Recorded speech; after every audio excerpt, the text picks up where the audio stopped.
The Gun Violence Archive says this year, in only 4 months, there have been 146 mass shootings. For the victims and their families, the consequences are clear. But how is this impacting our mental health as a nation? I'm tired that every day I see another shooting at any other place. I just nod along because it's so normal to me. For that student from Uvalde, Texas, gun carnage is not just a news story. It's putting the country on edge.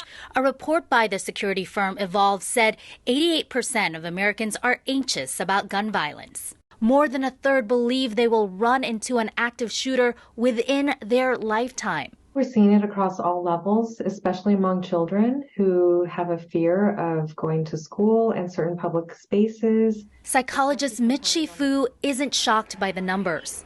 I do have some patients that have expressed to me whenever there's a gun shooting at a school, they're not surprised. Evolve also found 3 out of 4 parents they polled said children are experiencing anxiety about school shootings. Jill Lemon was an assistant superintendent at Oxford Community Schools in Detroit during a mass shooting there in 2021. How are you able to focus in the classroom if every noise you're hearing in the hallway, you're wondering if it could be an active shooter?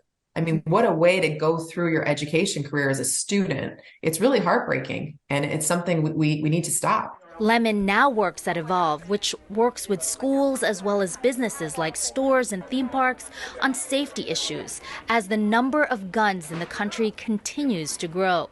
One of the statistics that stood out to me on the education side is that somewhere around 40% of the educators that were involved in the study said they're considering quitting the workforce, quitting the education workforce as a result of gun violence and fear of gun violence. Gun violence is changing the way Americans live. In the Kaiser survey, 84% said they have taken at least one precautionary measure to protect themselves or their families from being shot. Having a trauma response that's shared is actually a really important part of being able to critically debrief. And so for folks that are isolating themselves, that's actually one of the worst things you could do. Fu has seen firsthand the impact of mass shootings in her community. In January, she counseled people in Monterey Park, California, where a gunman killed 11 people. She says attending a vigil, a memorial, can help. We were all in a shared kind of way suffering together.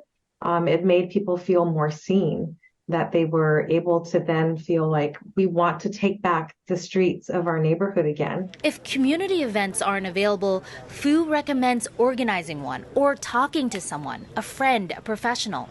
Even routines help. Being able to give ourselves some sort of routine in terms of like a predictable schedule can do wonders for helping people feel more grounded.